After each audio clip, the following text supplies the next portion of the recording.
Welcome to episode number 247 of the Marine Layer podcast. We have a very special guest with us today, Mariners switch pitcher Jurrangelo Cijntje. We talked to him about throwing with both arms, developing within the Mariners organization, and how he learned to speak so many languages. Since it's Memorial Day as well, we have some Mariners takeaways at the 2-month point of the 2025 season.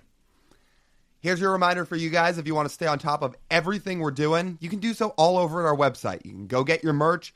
Sign up for our Patreon. We'd love to have you. You can go find all the episodes over on our website, whether you like to listen, whether you like to watch. That's all over there. You can find all of our upcoming live show schedules at our website. Again, it's a one-stop shop for all you guys. That's the big reason we started it. It's marinelayerpod.com. Stay on top of all of our stuff. And find us across everywhere on social media, Instagram, TikTok, YouTube Shorts, Twitter, at marinelayerpod. Let's get it rolling. The pitch from Acevedo. A drive deep to right field. Down the line. The Mariners win this game 2-1. The dream lives. They're going to the playoffs. 1-1 from Jansen. There you go. Left field. We got a tie ball game. Julio. Oh, baby, what a moment. Tie ball game at 7-7. And we welcome you to this episode of the Marine Layer podcast, part of the Just Baseball Podcast Network. Recording on Monday evening, May 26th. Does it feel good, Lyle, to you that we're on even footing today?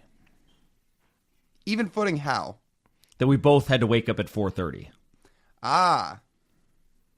Sure. Now try it for like a 3-week stretch and let me know how how all the lethargic feelings get. What's even the right word? Like lethargy. There we go. Does a lack of sleep catch up with me after 3 weeks? Correct. To answer your question, yes. Yeah, it would. Yeah. Lethargy was the word I'm looking for. Because you can do it for a day and get through it. You do it for an extended period of time. Oh, it wears on you. Not to say in a bad way. Again, like I continue to always say, I love being on the show. I love being on Brock and Salk. It's an absolute blast. But it is very early. And it was fun hosting today. Yeah, it was. Thanks and to everybody. You didn't get ripped on for not knowing anything today. No, if anything, I had somebody in our corner. Yeah. We had somebody in their 60s call in, and it's like, those guys are morons to you on the radio every day. So that means you're taking a victory lap on Tuesday. Probably. As soon as I get the chance for it to come up, yeah, I'm about to clip that audio and use it in my back pocket for whenever I need it. So, yeah. But it was really fun, as always. So thanks so much to everybody that let us fill in again. Thanks to everybody that tuned in. Thanks to everybody that called in. It's always really fun. And hopefully we'll do it again soon. And there should be no shortage of Marine Layer podcast content for you guys this week. I mean, think about that. We're sitting here recording Wednesday's episode. We have Monday's episode that I know a lot of you who didn't have to work on Monday might be getting to later in the week than you normally do. So you have that to listen to. And then you have 4 hours of us on the radio. There's no shortage. If you're looking for something to listen to, I truly recommend one of these 6 hours of content we put out in the first 3 days this week. Because there's something for you there. Or there's still everything we post on social media. Yeah, exactly. So there's no shortage of that. So please feel free to go check that out. We talked about some injuries on the radio. We talked about it on Monday's episode about Bryce Miller and Logan Gilbert coming back to sort of full health. By the way, this is before the takeaways we'll get to here, and then we'll hear a really fun conversation that Lyle and I had in Everett with Jurrangelo Cijntje. So much fun to get to sit down and talk with him in person. So we updated the injuries on Monday's episode. Summary, it sounds like Bryce Miller and Logan Gilbert feel good. They're going to get back out on mounds again here soon. Bryce Miller sounds like he will be on the IL for the minimum amount of time. The next time he's on a mound throwing, he is going to be throwing hopefully live in a game for the Mariners, which is good. Logan Gilbert needs one more sim game, then he goes on a rehab assignment. Positive. All that stuff is good. We talked about Bryce's he figured it seems like him and the Mariners figured out what the issue was with his elbow and why it was getting inflamed. Didn't disclose what it was, but said he's going to work through it. There's something in there he mentioned, Lyle, though, that you noticed that kind of stuck out to you. We posted about it on social media here on Monday of what that could potentially mean. We could be looking into something a little bit too much, but we also could be looking at something that actually might help Bryce Miller over his next few starts in the Mariners rotation. Could you highlight what that is? Yeah, so I guess we kind of glanced over it when we read the article over the weekend, and then we didn't end up talking about it on the radio on Monday, but just reading through it again, there was something that jumped out, which was, again, this is from Daniel Kramer on MLB.com, but the little graph says this. It says Miller was more optimistic about returning to the rotation, potentially for the next time he throws, which would tentatively be no sooner than next Thursday versus the Nationals, as he's expected to remain on a 6-day routine. The note there is the last line, as he's expected to remain on a 6-day routine. I think that can mean two things.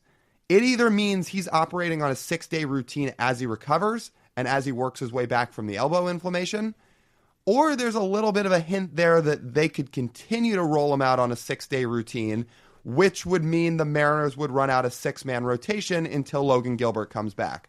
Or even when Logan comes back, it would still be a 6-man rotation, potentially. That sounds to me like it's more of a recovery thing than a Mariners rotation thing, personally. I don't think the Mariners think that giving Bryce Miller an extra day of rest permanently throughout the rotation is worth having one less bullpen arm. That's how I look at it. I don't think that's necessarily a smart strategy for this team. Does it not help everybody else, though, to do it? Doesn't help the bullpen at all.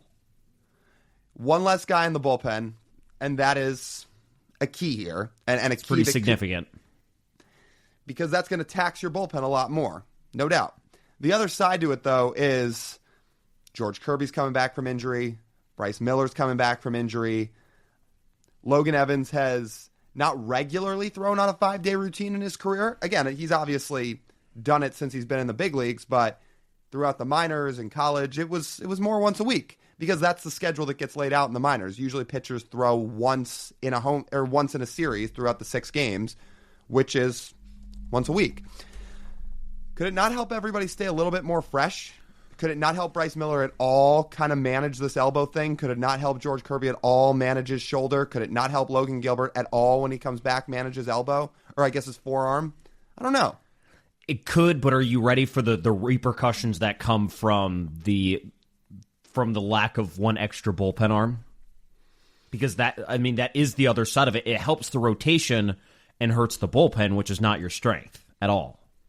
It's going to make it, and especially if you think about it this way, Matt Brash isn't going to be the guy that gets sent back to Tacoma at this point. So you're going to have Matt Brash, who cannot pitch on back-to-back days, and they would probably prefer it if he pitched every 3 days, if possible, as he's working his way back from this.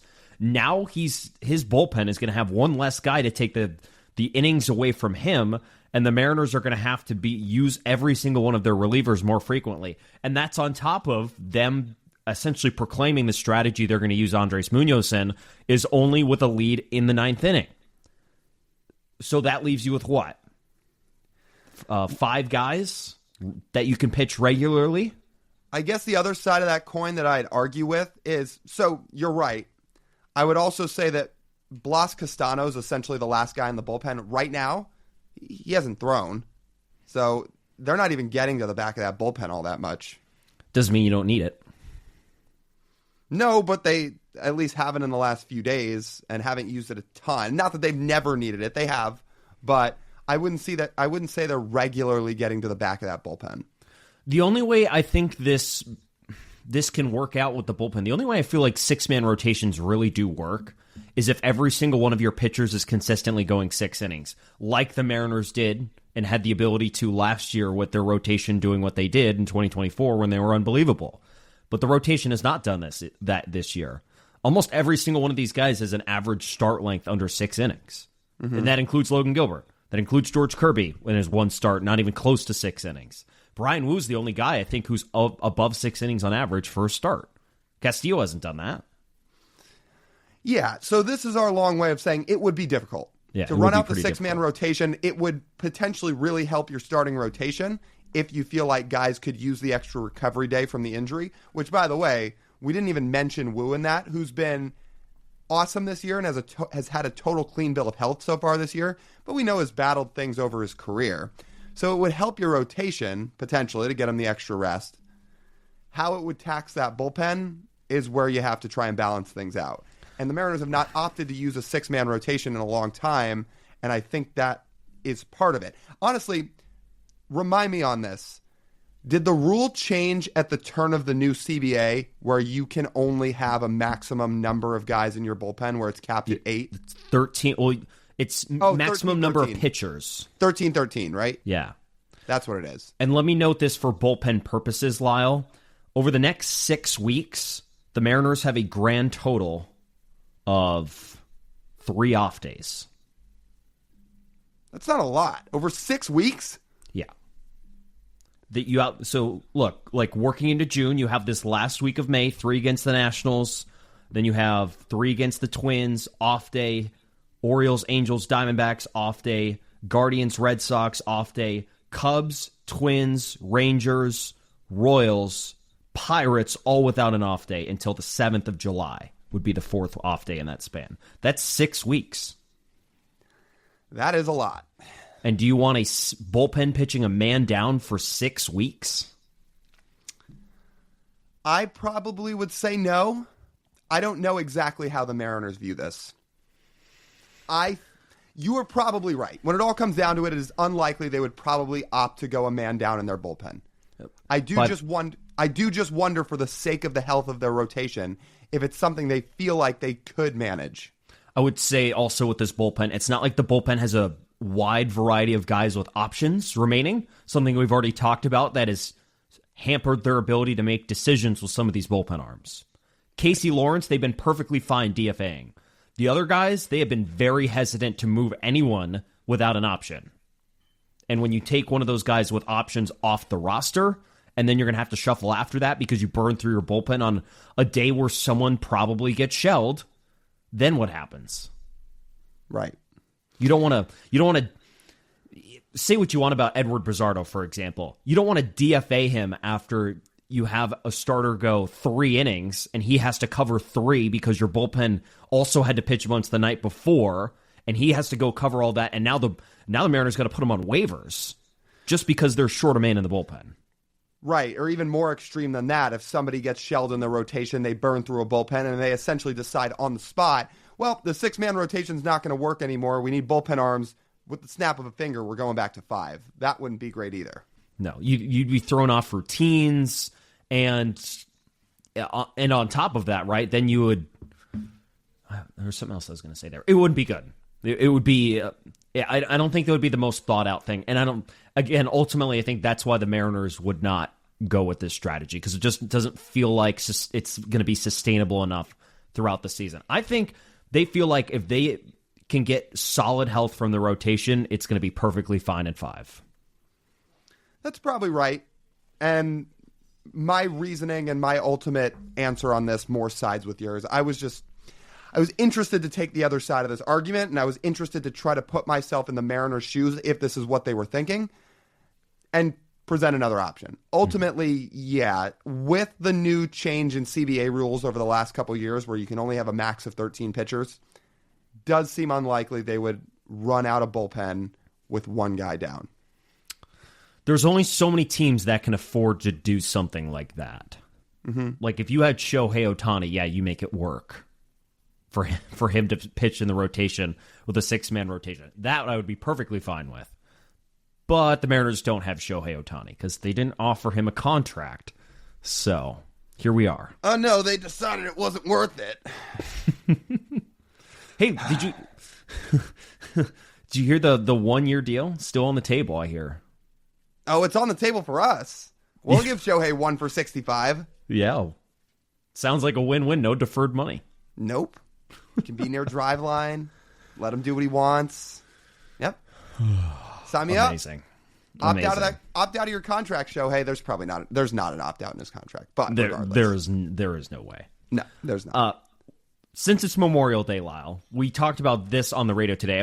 As we move on, I thought it would be a good marking point that we could do some 2-month takeaways for the Mariners now that they have reached here on Monday, May 26th. Memorial Day, an off day for them. We can sit here. We have a solid sample of what we've seen from the 2025 Mariners, and we can make some observations on what we've seen so far. Give me a takeaway that you've had so far this season. Where do we want to start? Is Cal Raleigh the easy one? It is, but I feel like it's where you have to lead off. Cal Raleigh is 4th in baseball in WRC+. The guys ahead of him, Judge, Ohtani, Freeman, Raleigh. That's the list. He's 3rd in baseball in F4. He is 4th in WRC+. He is the best catcher in the game and is playing like an MVP through 2 months. I don't think you can start anywhere else. And he's exceeded all of our expectations. He's probably exceeded the organization's expectations.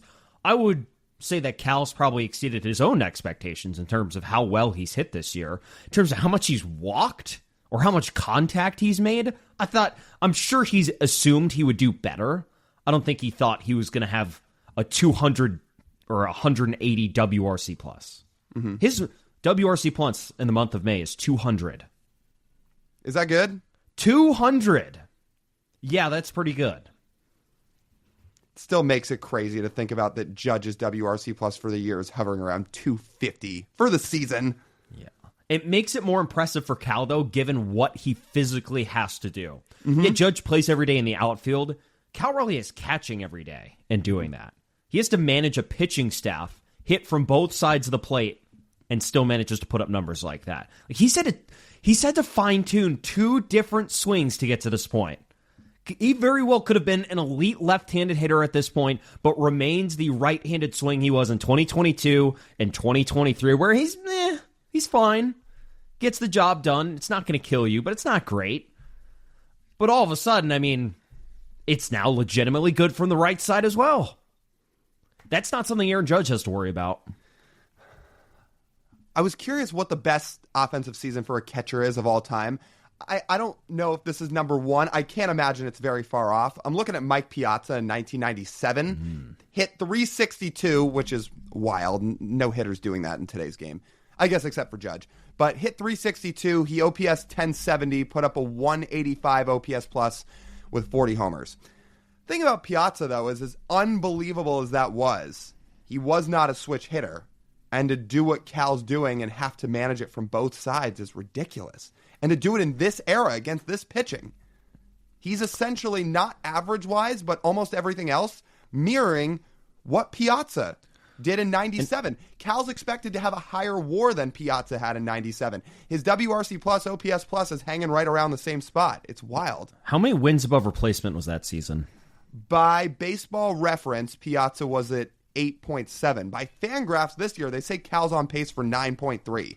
I'm looking at Pudge Rodriguez, too. I was curious if he had one of these seasons. In 2000, Pudge had a 149 WRC plus that was only worth 4.7 wins above replacement. He's actually better the season before, just worse offensively, worth nearly 7 wins. And the fact Cal's on pace, like you said, for 9 wins, just blowing 2 clear-cut Hall of Fame catchers out of the water. It's pretty crazy. If you want to add in a third, looking at Johnny Bench's career, 1972 was his best year, but Cal Raleigh is surpassing what Johnny Bench did in that year. Johnny Bench hit 40 bombs that year. He had a 920 OPS, a 166 OPS plus, and his Baseball Reference WAR was 8.6. So again, that's not 1, not 2, but 3 Hall of Famers and 3 of the best catchers to ever play this game that Cal Raleigh is on pace to surpass in terms of his season right now. Nuts. That's pretty insane. That is pretty bonkers when you think of Piazza, Pudge, Johnny Bench, and Cal Raleigh is exceeding all of them. Yeah. Yeah, he is. Pretty good.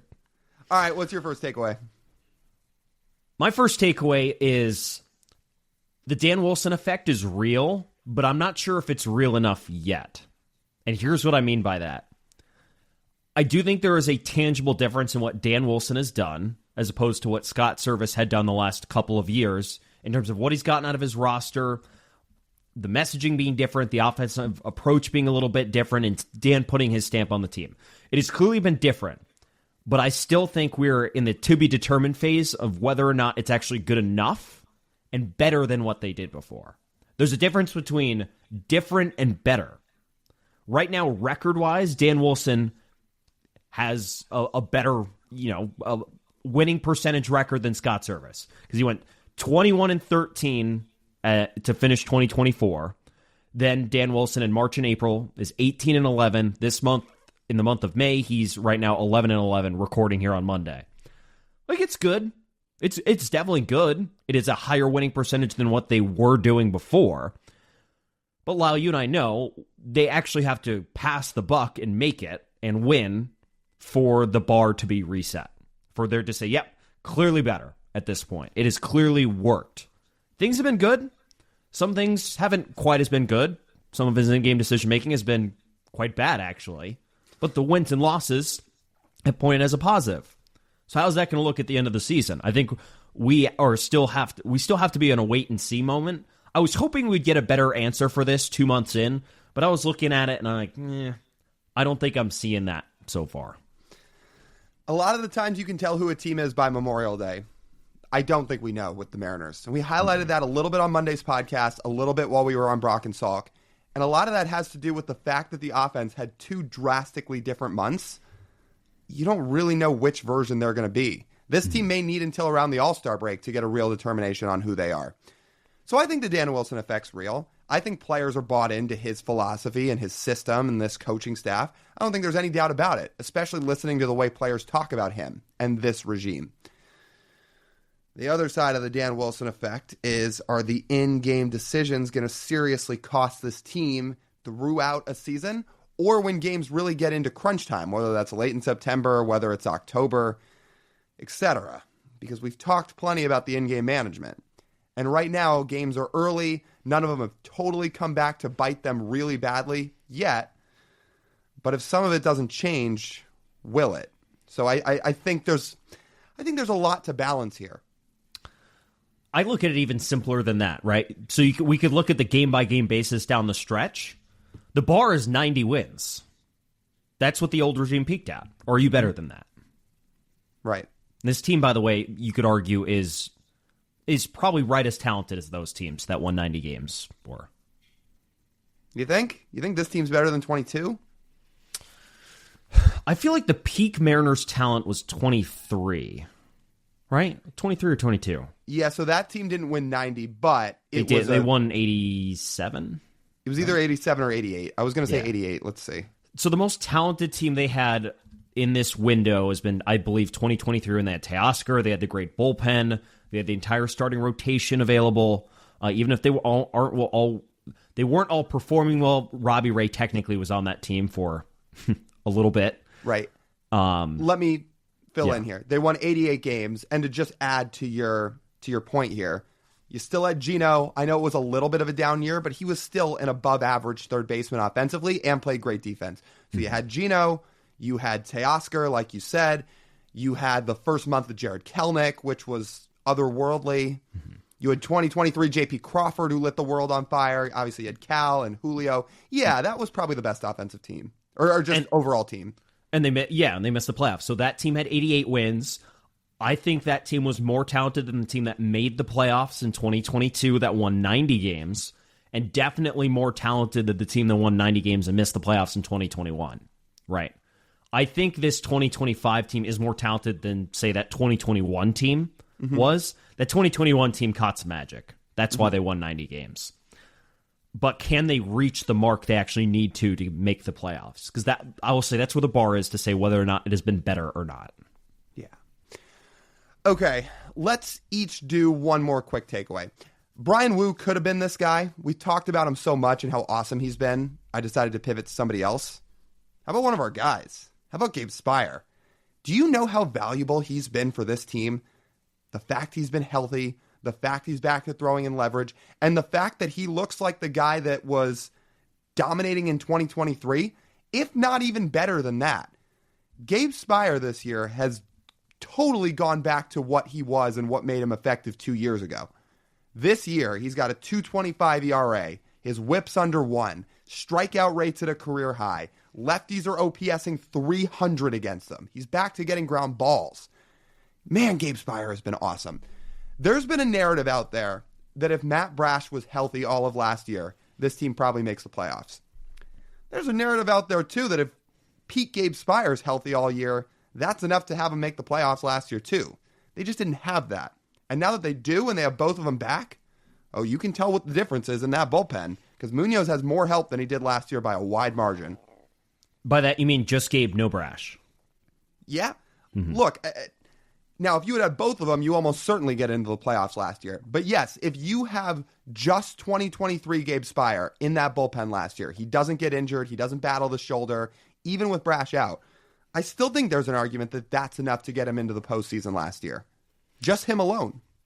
I echo all that. I want them to start pitching him as a reliever who throws against both lefties and righties, because I think that's what he believes he is. We've talked to him about that. He said, I'm a leverage reliever. I'm not a lefty specialist. I'm a leverage reliever, and that's how he's thrown this year. But he got sent to the moon all weekend in Houston when there were righties out there. Instead, they threw Casey Legumina. Tell me that, dog. Well, they had to throw Casey Legumina out there after 2 innings on Saturday, and then he gives up the walk-off on Sunday, which, again, this is not about Casey Legumina himself. He's been awesome. We've talked about it. I want Casey Legumina to keep thriving. I just don't think he should have been asked to go back out there after throwing 2 innings the night before. I'm glad you brought up the Astros, because that leads into my second takeaway of the first 2 months. It has nothing to do with the Mariners, actually. Thank goodness for the American League West. This division stinks. Yeah. Am I wrong? No.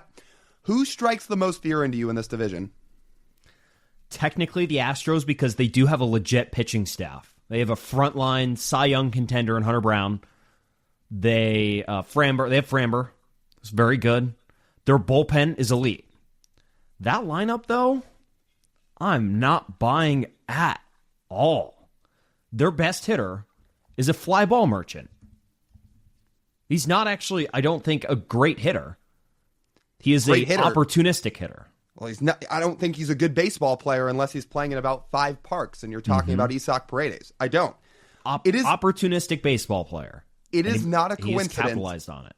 It is not a coincidence that when his profile screams that he absolutely thrives on feasting on short left field porches in hitters' parks, it's not a coincidence that he was really good in Tampa, short left field porch, has been really good in Houston, short left field porch, and an absolute joke of a Little League ballpark.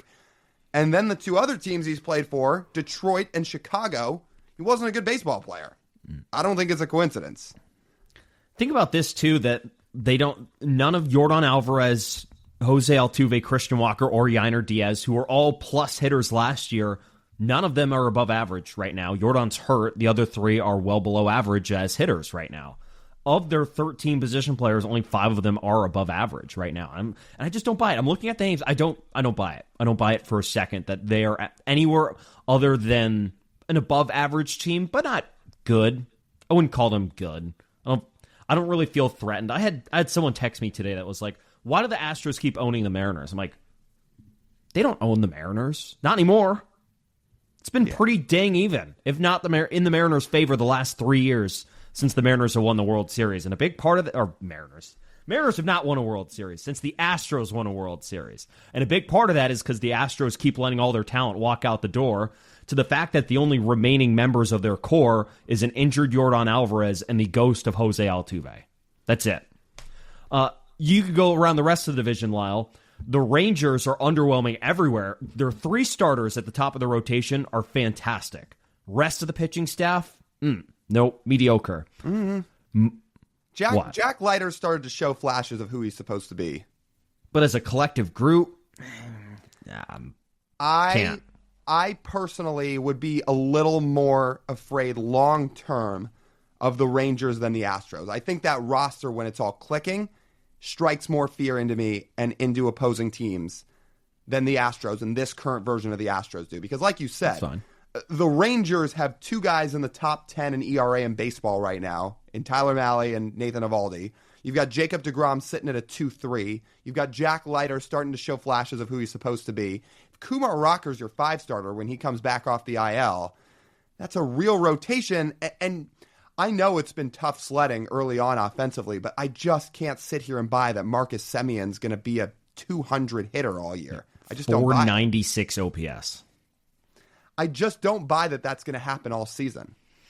So I would say the actual talent of the roster, the Rangers I would be a little more afraid of than the Astros. I like the Astros bullpen better, But when you have that rotation of the Rangers compared to the Astros, where Altuve looks over the hill, Paredes kind of disappears on the road, Jordan has not played well, you don't have Tucker and Bregman anymore, you've had a ton of injuries in that rotation between Blanco and Arrighetti, and then you factor in McCullers not looking like the guy anymore, and you factor in they don't have Luis Garcia. The Astros, I don't buy it. And then the A's and Angels right themselves. The Angels have gotten a little hot lately. I don't buy it for a second, like we said on Monday. Not a good team. No. A's are also not a good team. They're in last place now. Yeah. Remember when they played the Mariners 2 weeks ago? They were knocking on the door, and now they've been on an extreme cold streak since then. Their pitching staff is horrendous. Mm-hmm. So that's the American League West right now. When an underperforming older baseball club like the Rangers, who had to fire their hitting coach 2 weeks into the season, is the biggest quote-unquote threat to you in the division, or the team you'd be the most worried about in the division, I think the Mariners need to focus on themselves more about worrying about other teams in their division playing well, because I don't think the division's very good at all, and I think these first 2 months have clearly shown that it's just going to take a good performance by a team to win this division. And that's it. Doesn't need to be 98 wins. It's going to be 88 to 90. Yeah, and all the positive praise I just gave the Rangers and all the gassing up I just did for that team, they nearly just got swept by the White Sox. Yeah. So, that's where the division's at. Mariners are in a decent spot, man. They're still in first. They lead the West. It's not a great division. I just hope they find some ways to turn the corner offensively again and make some significant moves at the deadline. Let me say it again. I said it on Monday. I'm going to say it again. Division leads in May are not real. Doesn't matter. Don't look at the number. You know when it matters? In September. No, but process matters. And again, that's why I'm talking about the offense turning around and potentially making deadline additions, etc. Sure. But I use it to the example of the Astros being in a game and a half behind the Mariners. Doesn't matter. Sure. Okay, let's take a quick pause. We're going to talk to you guys about our friends over at Pagacci's Pub 85. That's over in Kirkland. It's an awesome spot to go hang out with your friends, whether you want to watch the ball games. There's 20 TVs in that place. Get some great food, drinks, play some bar games like pool, darts, etc. And if you show up during happy hour, you can get some happy hour deals that are awesome. Monday through Friday, 2 to 6 p.m. happy hour, and drinks are $3 and $4 across the board. So if you're interested in that and you want to plan an outing with your friends, head over there to Pagacci's Pub 85 in Kirkland. So much fun getting to sit down with Jurrangelo Cijntje up in Everett a couple weeks ago. What do you feel like was the favorite part of the conversation for you? I think just getting to tap into the mind a little bit of a switch pitcher and how he's built out a plan and how he goes about it on a daily basis is super interesting, because you're talking to somebody that's doing what's never, ever been done before. And to try to pick his brain a little bit about that, I think is fascinating. Listen to what I referenced him as when I bring in the interview, because I think it's true, referring to who he is throughout the minor leagues. In addition to that, the people he has in his ear and the people he's able to get advice from, man, he's got a real Rolodex of connections, I got to tell you. And it's a pretty good group of people to have in your corner. So I think just getting to learn about him in a wide variety of ways was my favorite part. Throwing with both arms leads to a lot of connections, Lyle. That and being from Curacao. It sounds like he's really made some very solid, connections that will greatly help him as he comes up through the minors and as he leans on advice and sort of gets his mind right to be a big leaguer. My one last thing before I throw it to the interview. When we talked about him playing football, I just kind of assumed he's a great athlete. Of course he would be good at that. When he's like, no. Maybe when he gets to the big leagues one day, maybe he will not be throwing the football around with Brian Wu and Bryce Miller like they like to do every afternoon. But then he could go out there and show off where he just goes one other. That would be so cool. Oh, talk about a flex. Yeah, that would be a pretty good flex. You know what's a flex? Hearing the rest of this conversation. So we won't keep you guys any longer. Let's get you to the conversation with Jurrangelo Cijntje. All right, we're joined by, I'll say it, the most interesting man in minor league baseball. It's Jurrangelo Cijntje here with the Everett Aqua Sox. Thanks for hopping on, dude. We appreciate it. Thanks for having me. Yeah. Question for you. Is this the longest you've ever spent in a cold weather place? This cold, yeah. Yeah. I mean, Mississippi State, in Mississippi, it was cold too, but like I think probably not this cold. I'm wondering how a pitcher feels when he's in a place that's like this, because pitching, I mean, it works so much better when it's warm out. So you get here the first time and you realize, man, I'm just not staying loose very much. I mean, I'm not trying to think too much. I already know like what I signed for, and in spring training, I already knew like I was coming here, and I just be prepared, mentally prepared, and I'm just doing my job. All right, let me ask you this. How many interviews have you done, honestly, since you started pitching, where you've gone through it and nobody's asked you about switch pitching?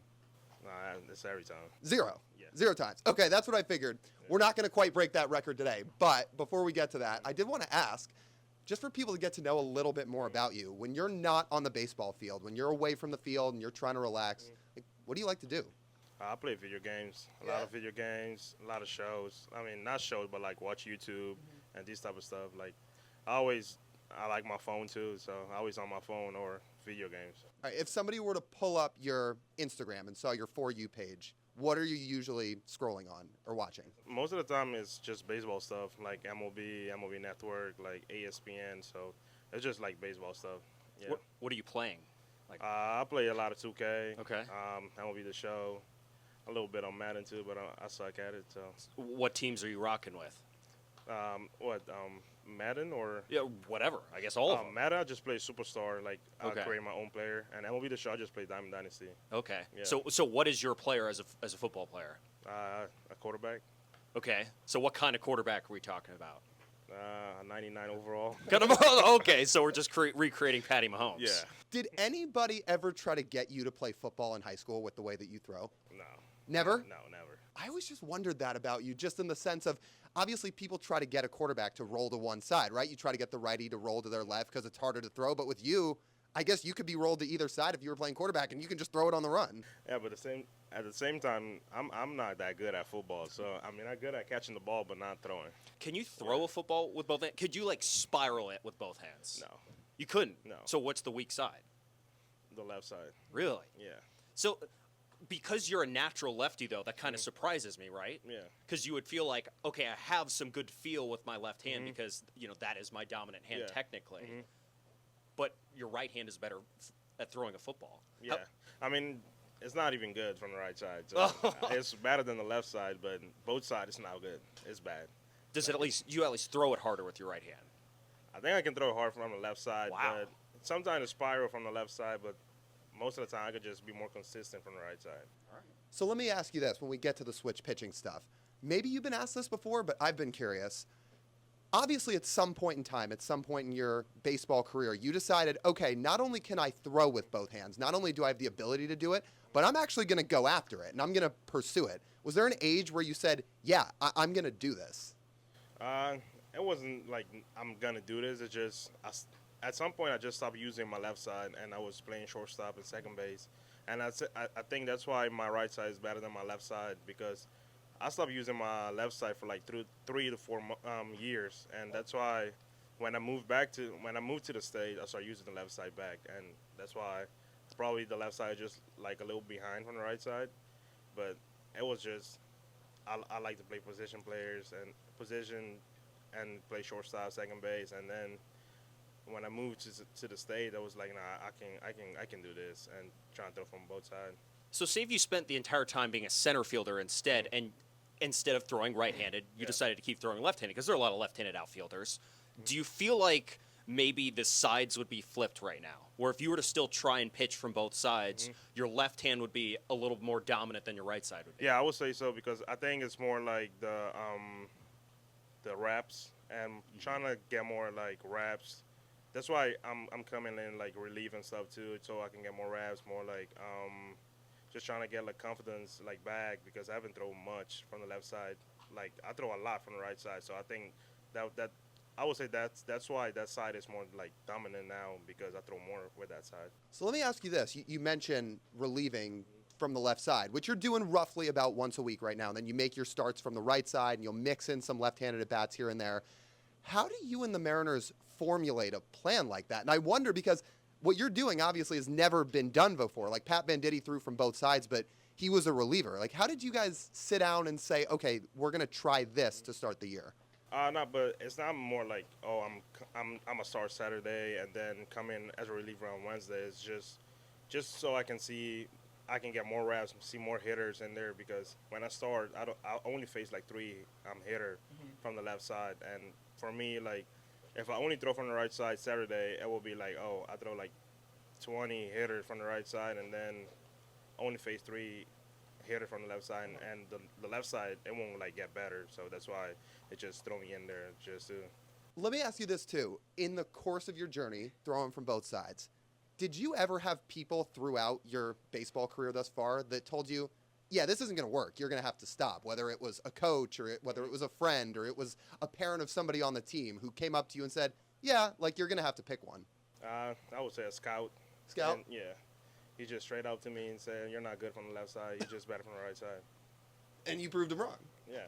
But, I mean, there's always, like, proof, like, more room to improvement. So I always trying to get better. And I just let these stuff trying to help me and just help my career. So. Can you take us through your week? Like, what is recovering when you have to throw from both sides like? I feel like guys, regular starters in the big leagues who throw from one side can have every day mapped out. But for you, it feels like it's totally different. Yeah, it's different because sometimes on Monday, I don't, like, let's say this Monday, I do a couple stuff with my left arm, but like the next Monday, I won't do it with my left arm. It depends how I feel. And, I mean, just trying to balance everything, like, especially, like, with stretching and stuff. If I do something from left side, I always make sure I do it from the right side, too. But, like, recovery-wise, it depends how I feel and how my body is, like, adapting to, like, the stuff that I'm doing. Interesting. So, obviously, you're going to be a starter. But, like, say in a hypothetical world, you had been a reliever from both sides like Venditti was. Do you think you could throw every day, like once from one side and once from the other, or can your body not take that? I think my body can take it because I think I've been doing it for a long time a little bit, and I think my body can take it, yeah. How inspirational was that when you saw him make the big leagues? I mean, something with me is just nothing like, I don't get like too high, too low. Just everything is the same for me, so nothing like impressed me. So, and not in a bad way, but it's just, I don't know. And I get that. I do feel like, though, there is a lot of pressure if you were going to be the first. Yeah. Because if it wasn't for him, you very well could be the first switch pitcher to make the big leagues. And there's a big spotlight on that, as opposed to, if you're second, the scrutiny is nowhere near as high. I mean, I don't know. It's just... You don't think about that stuff? Yeah, I don't think about it. I get it. And that's good. It's probably good you don't. Yeah. Have you and Pat talked much? Yeah, I used to talk to him a lot. I think we haven't talked much, but like when I started like getting the picture and stuff, he DM'd me on Instagram and we chop it up a little bit, and he had my number too. And I talked to him like I would say a year ago or like 2 years ago, because it was more my pitching coach in Mississippi. He was just trying to like figure out how like to deal with me and stuff, and he was talking to him just to get like how like everything will work out and stuff. I'm curious about Mississippi because you played at one of the most prestigious colleges in the country, maybe at the coolest college atmosphere in the country, certainly the biggest one. Does that help you prepare for, what you're going through now playing in pro baseball? Because those crowds are like nothing you see in college baseball. I mean, it's always something I dream of. Like, I always like to be on that field, and like especially in front of everybody. And I just love to be in that moment, and I don't know, I just love it. Did you ever pitch, because a lot of SEC stadiums have crazy environments. Yeah. Did you ever pitch at Texas A&M? Yeah, I did. Did you ever have to hear those fans do the whole like ball five thing? You did hear it? Yeah. Oh, and how's that? I mean, I don't like that. Sure. I don't like that crowd. So. I can imagine. I can only imagine. It's just, I guess it's known throughout college baseball, so I was curious if you had to kind of hear it or not. Yeah. Are they the worst fan base to deal with in the SEC? I don't think they're worse, but I think they're just annoying. It's just, Fair. yeah. And I'm going to take based off of your mindset, chirping doesn't really affect you that much. No. Even if someone says like nasty things to you, it's nothing actually gets to me. Like, I remember like in Arkansas, we played one game and somebody said something about my mom. I was like, that's not gonna do nothing to me. So I know where my mom is, so it don't bother me. How does the chirping in pro ball compare? I mean, we went to Oregon, like Eugene, and these fans, they were just screaming stuff. I was like, bro, it's not open. It's not that serious. No. Okay, I need to ask. Best and worst road trip that you've had in pro ball so far? The best? Best and worst, if you could think of. I guess he hasn't had that many. I yet, know, though. I know. Yeah. So I would maybe say- pick one of the two if I one would say sticks out. The best one is Spokane. Okay. I love the field. Yeah, it's pretty nice. What's your early like takeaways from Washington and the small time you've spent here so far? Because it hasn't been that long, but it's very different from coming from Curacao. You play in Florida. You play in the SEC. You know, it's a long way away and it's a different environment. So, like, how have you taken it all in so far? I've taken it in pretty good. The only thing I don't like about it is just the apartment, they don't have the AC. Really? Yeah. Oh, I they don't guess have that AC. makes sense. Yeah. That's something you're gonna have to get used to. The summer, I it'll just- get a little toasty. Yeah, I just bought a And- fan, so I'm cool now. I'm good. Fan, you could put some ice packs in front of it. Open the you gotta make sure the windows are open. That's the one thing. Before I open the window, but I can't deal with the noise outside, so I can't go back to sleep. So that's why I got a fan now, so I'm cool now. Oh, it's almost like white Yeah. noise. It cancels it out. Like all like the car, like they going outside, and especially in the morning, like everybody like going to work and stuff. Mhm. And I just closed the window, and that's why I bought a fan yesterday. So Do you Okay. think you're gonna climb a mountain while you're here? probably, Okay. yeah. That's good. Because no mountains in Florida, no mountains in Mississippi. Are the mountains in Curacao? Yeah. Okay. Tall as this or no? I don't think so. Okay. Yeah. Yeah. You can get up there in the snow a little bit. I think that would be pretty fun. Yeah. Who are some people that have been kind of either inspirational or just people that have helped you in your baseball journey? Because I know, like, coming from Curacao, you've Yeah. got real relationships with a lot of the guys that have Yeah. come over from there. So is it some of those guys? Yeah, I talked to Ozzy too. I talk to Ozzy a lot. We haven't been talking too much because I mean he kind of doing his own thing, I'm doing my thing, and he helped me a little bit talk about like the minor league experience and all that, and Andrew Jones too before, and then but one person that actually like helping me a lot right now is CC Sabathia. He's the one that like I always send him videos on me pitching, and he will like give me like tips what to do, what not to do, and so I can just keep It's a half decent person to have in your corner. He's just a Hall of Famer, is all. Yeah. What's the best piece of advice he gave you? It's just trust like your pitches, and just throw everything with a purpose, and not just go in there like give the hitter so much credit, and just be a dog and just do your job. That's all about it. And what is the process of them finding you? I think I remember hearing this in a different interview where you said it's just like they're just DMing me because they see me pitching on Perfect Game or on Major League Baseball. I'm like, oh wow, No, but his wife is my agent, so Oh. that's why we're pretty Works close. out. Yeah.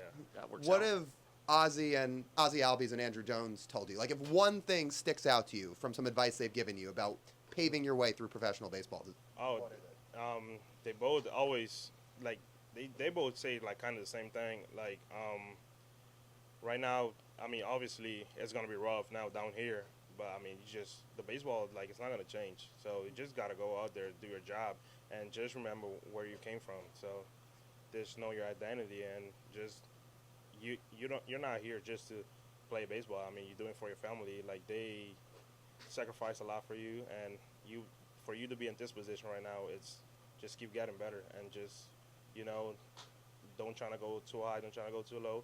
Just stay in one direction and just try to do your job. Jurrangelo, last thing from me. Since you got to spend the entire time down in Peoria around a lot of the big league guys, who made the biggest impression on you? I would say Logan Gilbert. Okay. Why? Yeah. He like sometimes when we both doing like recovery and stuff, like hop like in the hot tub or we lifting, he always like asking me, "You doing good? You need something?" And he always there to help. And especially when I talked to him when I saw him first time in Texas when I just got drafted, and we had each other's number, so he was like, "If you need something, just text me. I can help you, and don't try to be afraid. Just I'm here to help you." Did you see his bag of goodies that he carries around? Yeah. What do you think of it? It's funny. Have you used any of that? No. No, you haven't. Will you? We'll see. People kind of call him a mad scientist in terms of a pitcher, and it works for him. Like, it is kind of fascinating, right? How many things he carries around and uses. Yeah. Crazy. It's crazy. The last thing I got for you, I know we talked about this a little bit on something we posted on social media, but for people who haven't heard this, not only do you throw from both sides, but you also have spoken 4 languages in your life, which is, I think, another way of saying, like, you're a pretty smart kid. So what drove you to learn not just 2 languages, but 4 different languages? Because most people can't even speak 2. The 2 of us can barely speak 1, so you can speak 4. I'm just curious. I mean, in school back in Curacao, like, we kind of, I would say Netherlands, like, they used to, like, own Curacao a little bit, or own Curacao, and every, like, lesson in school is in Dutch. So you got to know Dutch for you to, like, pass your class and all that. So if you don't know Dutch, like, you're not going to be able to pass your class. And they teach us, like, Spanish, English, so, and obviously Papiamento is the main language. So you have, like, all these classes that you have to pass. Like, it's more, like, here you can only have, like, 5 classes or, like, 6, but there's, like, a lot. You can probably get, like, 12 classes you have to pass. So it's more, like, difficult there in Curacao. And you managed to do it. I mean, how much do you, I think I remember you saying English and the Papiamento you keep up the most with. Do you still speak any Dutch or Spanish these days, or just a little bit? I mean, I speak in Spanish with some of the players, but, like, Papiamento is, like, I speak Papiamento with my family and stuff, but English, I mean, you got to speak English here. Sure. Spanish, yeah, I speak with them, but Dutch, I haven't like, speaking Dutch in, like, 5-6 years. Wow. So, I mean, I have nobody to speak it with, so. Huh. Well, maybe one day, right? Yeah. Jurrangelo, this has been awesome. You were fascinating to watch. I know Mariners fans are going to love this interview, and we've loved getting to learn a little bit about here sitting down with you. So thanks for doing it. Continued success, and we can't wait to watch you thrive. Thank you. Yeah. Well, shout out Jurrangelo Cijntje. That was a blast, getting to sit down with him in person, learning about who he is, understanding what it takes to be a switch pitcher and be the first man on the moon in many ways. So to see him doing what he's doing right now in Everett has been awesome. And to get to learn more about him, we had a blast talking to him. So hopefully you guys enjoyed the interview.